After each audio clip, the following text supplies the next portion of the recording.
All right, so our second presenter is going to be CodeHS with Lucas. So let's see if we can get Lucas on the line here. I don't know if one of my team members can unmute him for me. I'm not able to unmute him. And we had a little bit of a technical glitch here. So Lucas will be talking to us.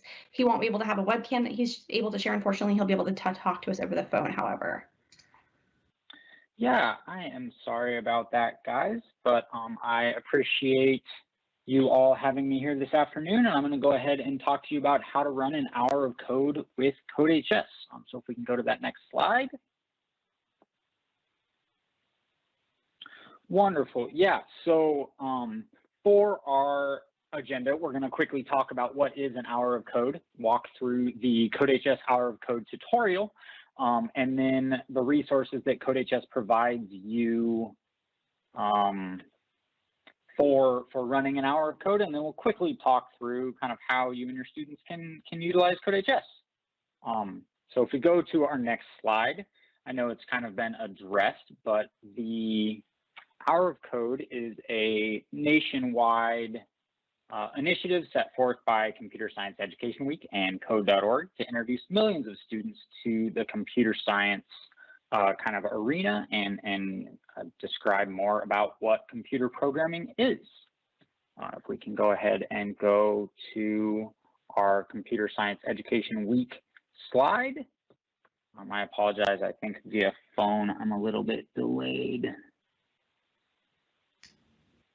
Yeah, I do think there is a slight delay. I'm moving the slides ahead when you ask, but there's just a slight delay, I think. Okay, I apologize. Yeah, so Computer Science Education Week is really about exposure for K-12 students to computer science, to through these Hour of Code tutorials. The goal to increase access and equity. Fun fact. CS Ed Week is all about Grace Hopper and Grace Hopper's birthday. So this is not about Bill Gates. This is not about Steve Jobs or anybody like that. It's about Grace Hopper, and her birthday is December 9th, which is why Computer Science Education Week is always around the first week of December. This year, it's December 7th through the 13th. So if we go ahead and go to that next slide, this is about access, equity, and providing role models that look like our students, right? We've got Grace Hopper or Clarence Ellis or Evelyn Boyd or Miguel de Icaza. So just some different computer science, different computer programmers than some of those names that our students might be familiar with. So if we go to that next slide, we can look at some of the different computer science implementations that CodeHS offers. So level 1 would be the existing computer science teacher leading an hour of code for their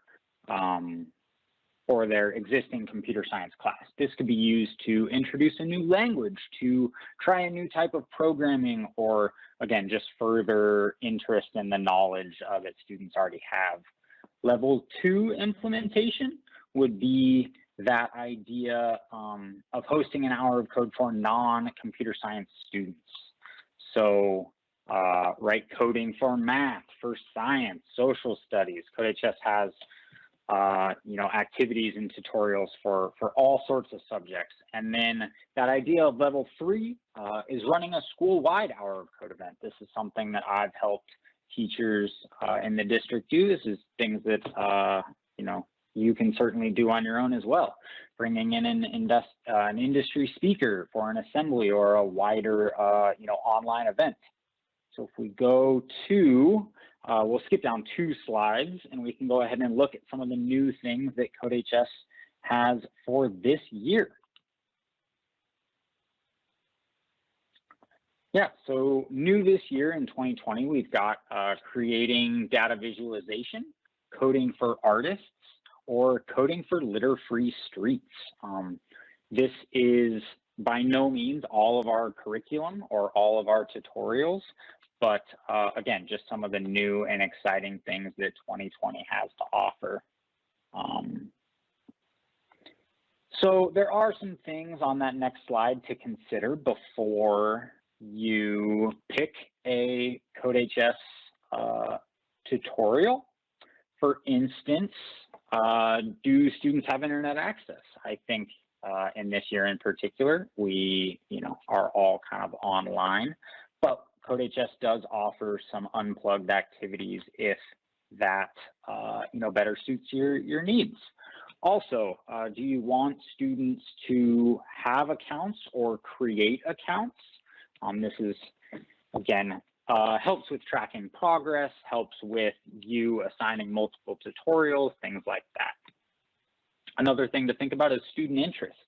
Do you want to do coding in art? Do you want to do visual art? Do you want to do coding in music or Bitcoin, cryptocurrency, or just regular languages like JavaScript, Java, or Python? Again, do you have a class focus, right? Should your science class be doing our coding for litter-free streets or something along those lines? And then what are the abilities of those students, right? That's going to be important as well. And if we go to that next slide, we can see a graph here of some of the different tutorials based on your student grade as well as sort of experience level. So in the upper left-hand corner, we can see some of those no coding experience, lower grade level, and I think these are appropriate certainly for that 4th, 5th grade level as well. Here we see those coding in music, coding in arts, coding for litter-free communities, things like that, all the way to the lower right-hand side, those advanced AP students, 11th and 12th grade with multiple years experience who could be working on some of our virtual reality curriculum, mobile apps, React Native, math models, blockchain, etc. So,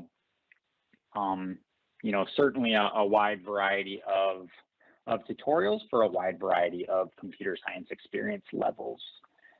That next slide talks about our unplugged activities as well. Obviously, I think this year, the most plugged year on record, we are probably not looking for unplugged activities, but we do offer some offline options for students, right? So working with cipher wheels or our coding with Carol the dog, our cute little mascot, and those unplugged offerings, as well as coding in pixel art unplugged as well.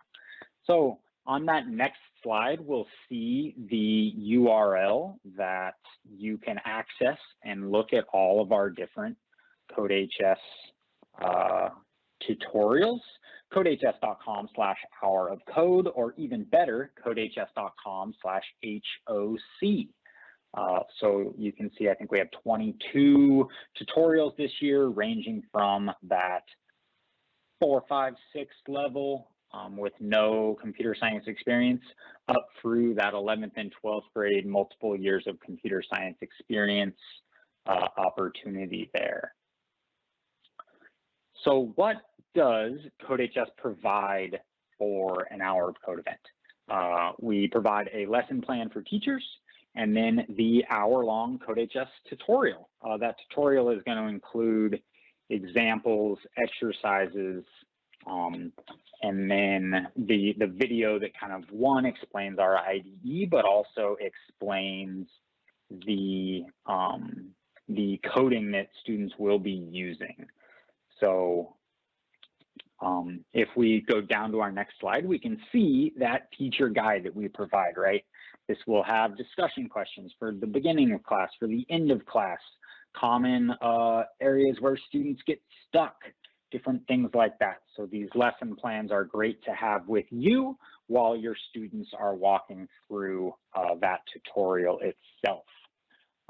And then for running a virtual hour of code, a teacher is going to need an account, and you can create an account at codehs.com/signup/teacher. Students do not need an account. Creating a student or having students create an account can be beneficial for progress tracking things, for your interest in assigning multiple assignments, different things like that, but they don't need an account. It is helpful for a teacher to have an account.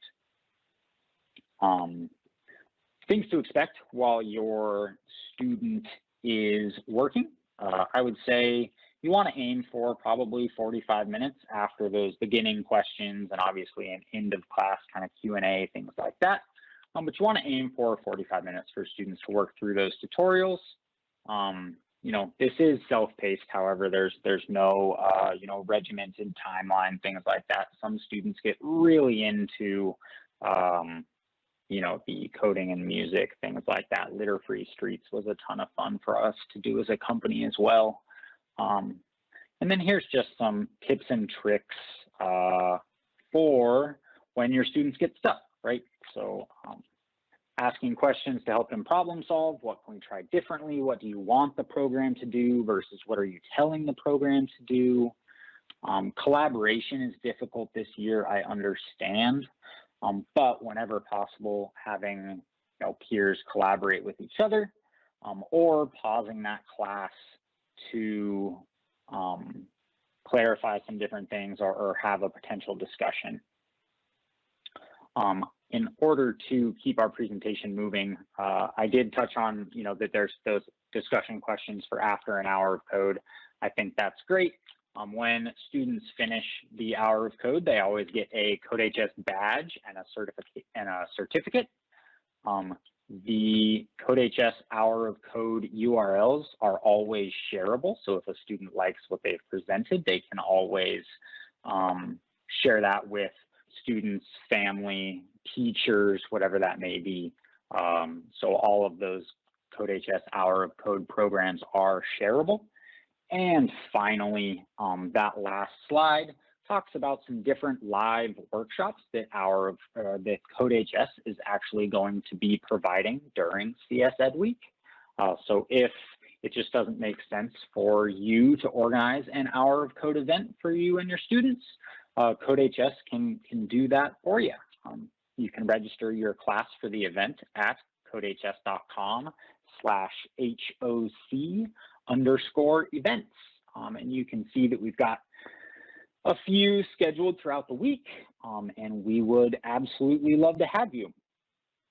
I apologize that my video is not working this afternoon, but I can be reached for questions at lucas@codehs.com, or you can email the support team at support@codehs.com. I hope that is helpful, and please don't hesitate to reach out with any questions.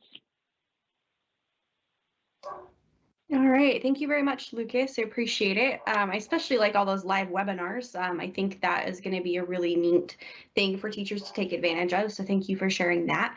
And I do apologize for our technical difficulty here because Lucas is calling on the phone. There was a little bit of a lag. So I tried to do my best to time the slides with his presentation, but I understand it was just a little bit glitchy. So I do apologize for that.